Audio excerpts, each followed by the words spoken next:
ازمو دی علماء دیوبند کی اور نیک بزرگ تیر شوه عطا الله شاه بخاری رحمت الله تعالی علیہ. دی علماء او د انګریز ډېر مقابله کړي. دا د برتانی انګریزان چې راغلي او مدرسې روانولې علماء وجل. نو د شاه صاحب یو قول کله ناکله اوسم راځي وې د به زدا قوم ګډو سرول له تیار هم چې څوک د انګریز دشمنی کوي، څوک چې د انګریز دشمنی کوي دا خلک څوک جیلونو کې او د غشر محمد علي جوهر رحم الله وې جیل کې و انګریز جیل کې بند کړو. نو ورپسې خبر راغی چې بیبي دې مړه شو او حضرت په جیل کې محمد علي جوهر رحمه الله. نو مرګور ورته بازي د جیلوي درخواست ورکا او جنازې له بدی پریزي بیا براشي. هي تاریخ دا خبره د غیرت بالکل لټکای ځان محمد علي جوهر ورته وي چې کبي بي سره مدلته ملاقات ورشي د حشر میدان کې بوشي. خو انګريز لټیټه خبره نه کو په خبره باندې انګريز لټیټه خبره نه کو انګريز ته درخواستونه نه ورکو کله ته ملاقات ورشو د حشر میدان کې بخپلي بي بي سره ملاقات وکم. خو یو انګريز ته ټیټه خبره نه کو. دا خلکو زمون په کلی کې یو مشر سره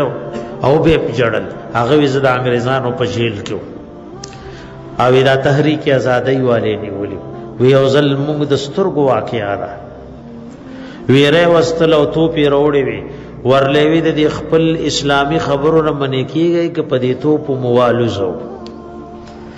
نو یې ټولو داو کو عادتو په خلول او درې دلوي سوخ په موالوزه پرېږي خبره واپس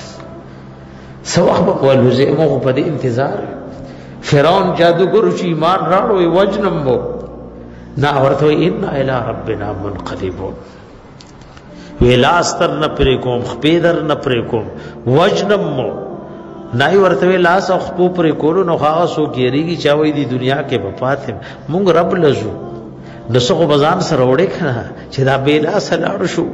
بیخ پیل اړ شو نو ای والله یو لاس مې نه وړې راستا بلاره کیسه شو مو سره حج کې یو بوډاو الته بیمار شو یو لاس د الله لاره کې کټ شوی او جهاد کې.